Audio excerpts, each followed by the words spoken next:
Welcome to All Things Chiropractic.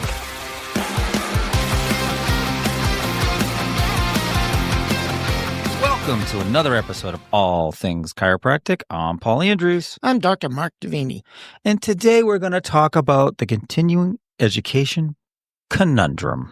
I love that word, conundrum. Some words are just fun to say. That's one of them. Conundrum. So what's the tagline on this one, Doc? We're going to give credit where credit is due. Ooh. Okay. So what are we talking about today with continuing education and chiropractic? We're talking about the evolution of CEU classes. And really, I think the overall theme here, when I was thinking about this, is that chiropractic, by definition, is done by hand, right? That's Chiropracticus. And so, obviously, things have changed in the world, but in continuing education with chiropractors, the evolution to online, on demand has really blossomed. And so, as a result, the inverse relationship is the in-person live CEU classes have reduced, right? Live is dead. It is. If that makes any sense. If that makes any sense. You get it. You get it. Welcome to my head. So, trust me, people, you don't want to be there. Don't leave the podcast. But anyway, of all the things I've lost, I miss my mind the most. Yeah, right. Exactly. So let's just go back a few years, Doc, because you go back a few years or more. When was continuing education always required, or did that something that happened along the way?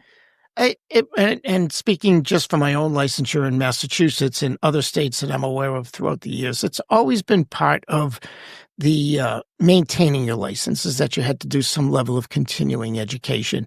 And of course, back when we'll say techniques were very specific in how they were implemented and how they were done, there was a lot of hands-on work that required close supervision in order to complete the adjustment procedure properly.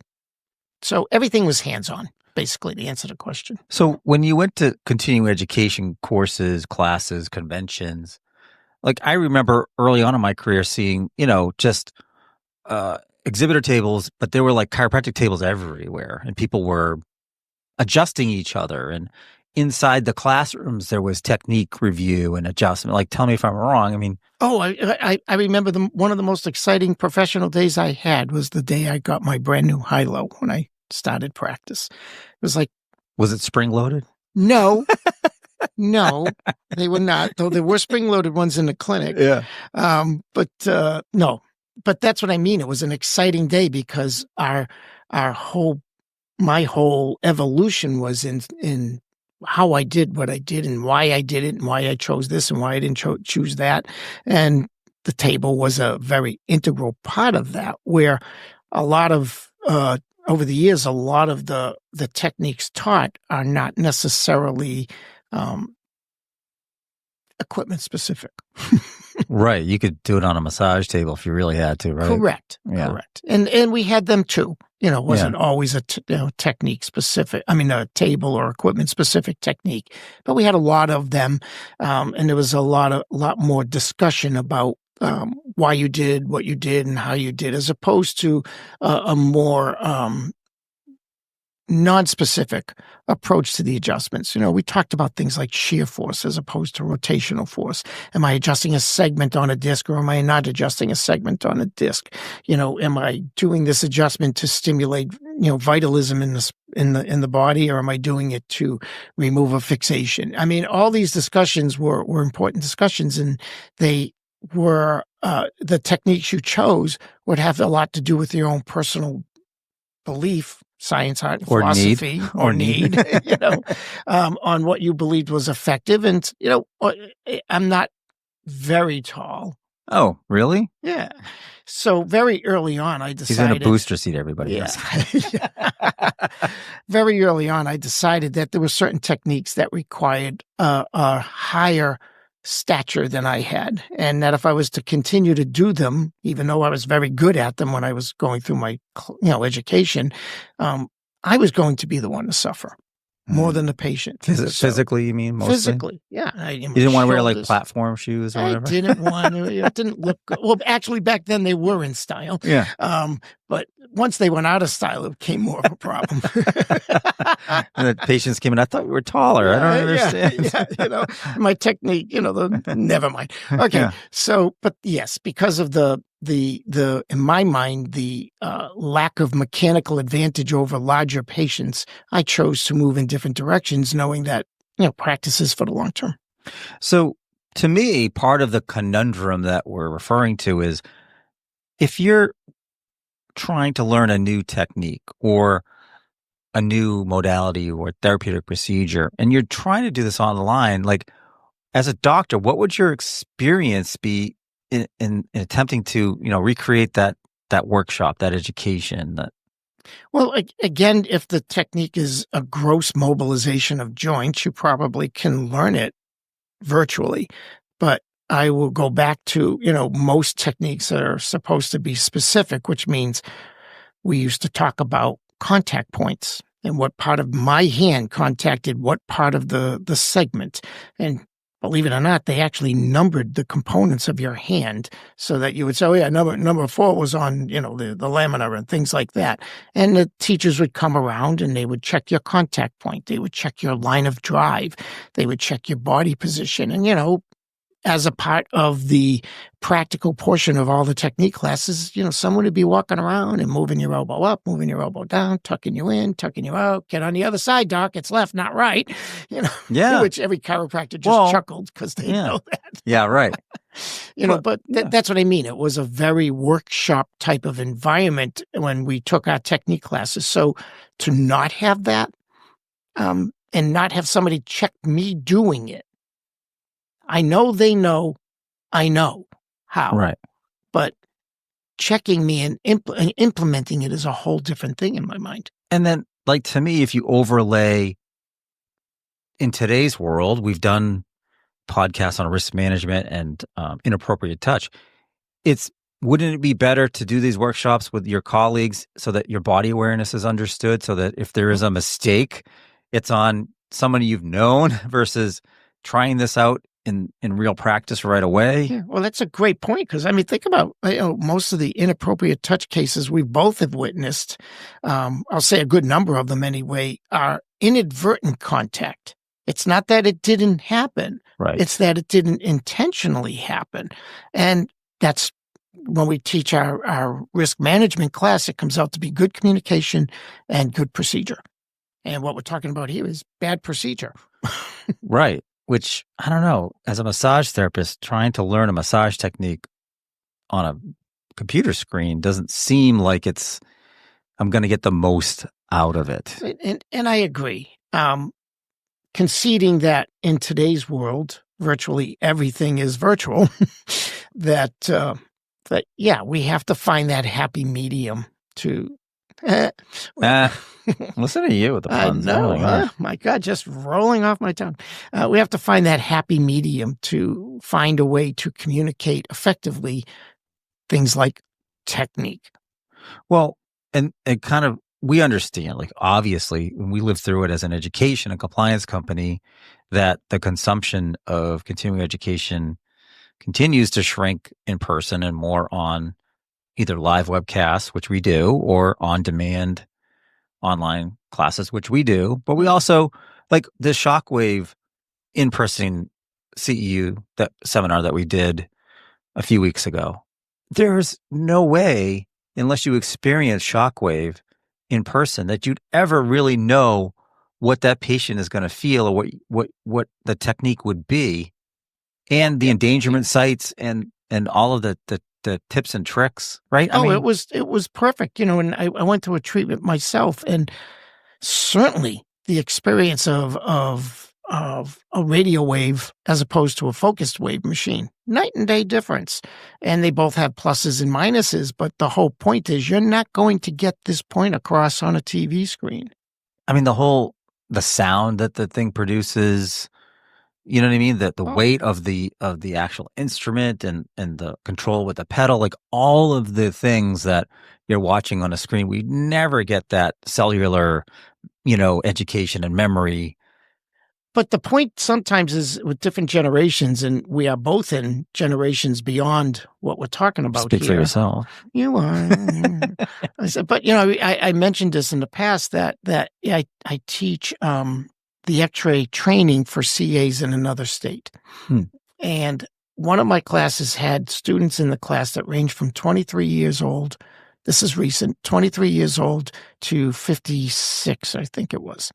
So I asked the question, how do you prefer to learn live in person or virtually? Well, of course, the older people said live and the younger person said virtually. But it was scary to hear one person who was we'll say a COVID person as far as her age, right? She said, basically, since my sophomore year in high school through undergrad work, this is the first live class I've had. Unbelievable. We're teaching X-ray positioning and X-ray physics and X-ray principles.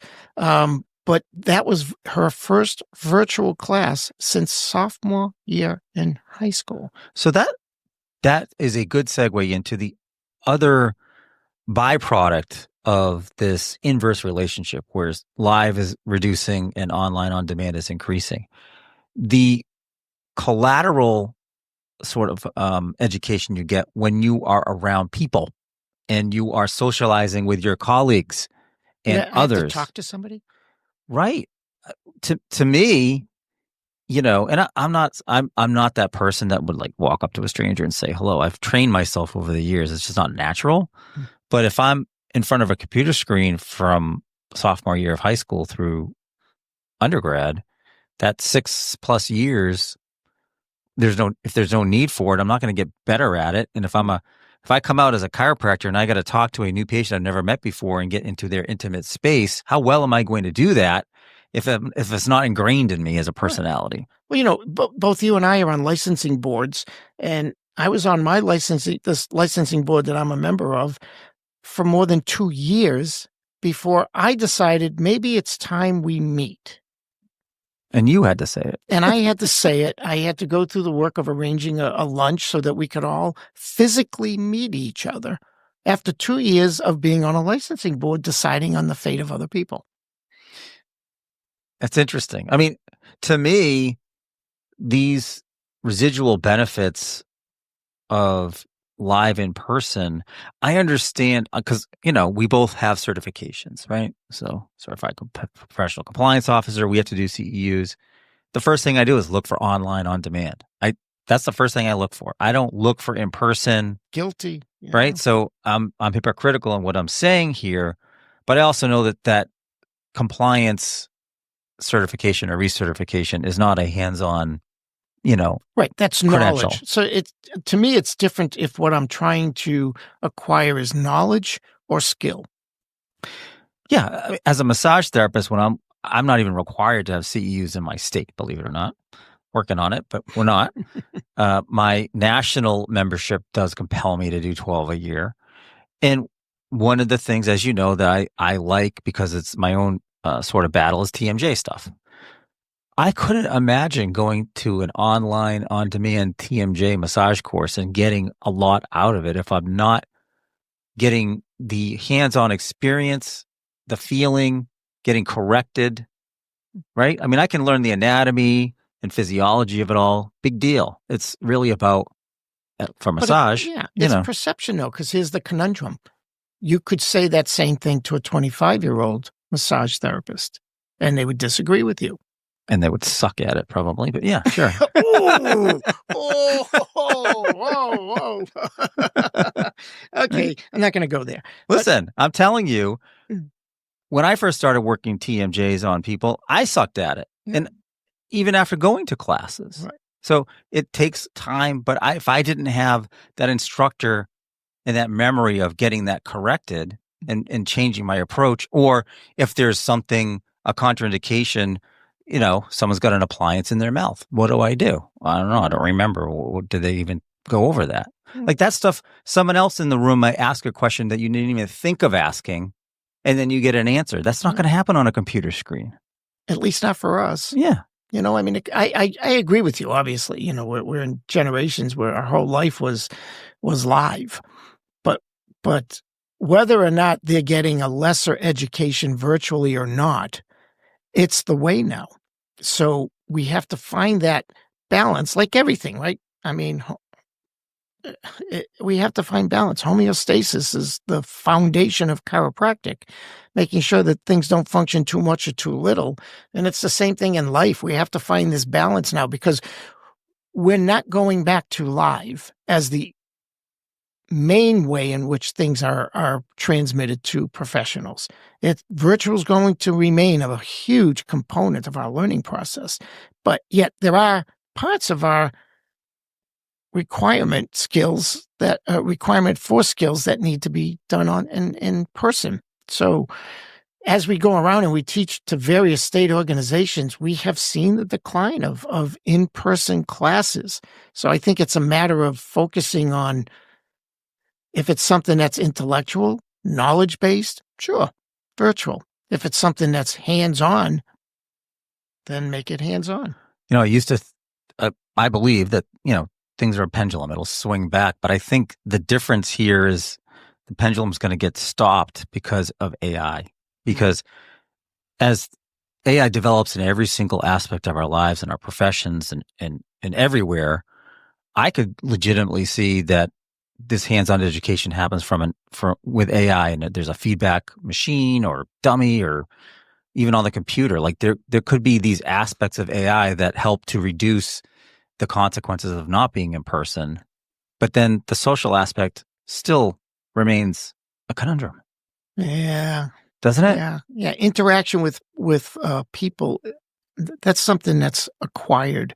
It's not innate, though there are people with personalities, of course. But I mean, generally speaking, as we get older, we acquire the ability to interact on a more effective level. And without actually interacting, it's hard to imagine outside of, say, social media. How do you learn about somebody? But that's not it. Social media is not interacting. Not at all. I'm not even on it. So. But I mean, like, I'm not talking, you know, theoretically, because we've seen at these schools that they've got these feedback, you know, really, I don't know what they are, dummies or whatever, but computerized. You can adjust and it'll tell you the velocity, the depth, the force. Yeah. Oh, so I certainly see that happening, but I also know that, you know, as we've pivoted in our own, you know, business with providing education, you use a term I like. I'm going to use it now. I'm going to steal it like it's mine. But these what do you call them? Boutique, seminars. Yeah, where we've seen that there is still those people, and I would say of all ages. We've had a diverse amount of people, ages in our, maybe not super young, but they're out there because they do want that experience of hands-on. So we have these, you know, we limit the amount of attendees so that there can be workshops and hands-on opportunities, and those people are motivated because they want to learn more in person to get it right. Yeah, and the topic's very specific. Right. So we're only drawing those who want that particular topic. So yes, it's a smaller number of people who are definitely interested in what it is we're putting out there. Yeah, and to me, that's sort of where the pendulum kind of isn't swinging back fully. Right. We certainly were, you know, basically remote for a couple of years out of being forced to. Right. You know, and I'm not poo-pooing remote completely, because again, I consume a lot of my education remotely. Mm-hmm. We do our state board meetings remotely. There was a threat that the law wasn't going to pass to extend that remote, and we're all like, well, I guess there's going to be no meetings anymore. I was in a panic. You mean I have to drive to Boston for a 2-hour meeting? Yeah. I remember. How many years did I do that? And I had to do it. I had to do it in January because I had to fly out from Boston. So I had to take my board meeting in Boston. And I remember driving in the traffic and I'm like, there's no way I could stay on this board if I had to do it in person every month. So there's definitely pluses, and that's what we're saying. Like everything, we find that nice balance between what really can be done effectively from a distance and what really should be done in person. because the nature of the material that you're trying to teach has a lot to do with being live. And I think your sort of innate personality has a lot to do with it. Because I remember when I went to Boston, and I as you were talking about your board, I'm my executive director for my board. When she met me in the lobby, she's like, this is the first time we met in person, and I couldn't believe it. I'm like, no, that doesn't seem right, because I've been on boards long enough. I was in person before, and I just thought we had met along the way. And she's like, no, and I'm like, I. So my perception was that we did meet in person, but if I was a more of a amiable or quiet and didn't, have a more of an outgoing, I guess, personality, I don't know how to say it, but perhaps I would have known that and just would have been like, yeah. Right. And it becomes the way. Everybody just sees a face on the screen. You talk to these people and you know it. I mean, you think you know them. But it's very interesting, especially when you have these Zoom type meetings. And we both had been on licensing boards that for our town, when there was a time that we both lived in the same town, and we both had our different boards that we were on, and they were broadcasted through the local cable.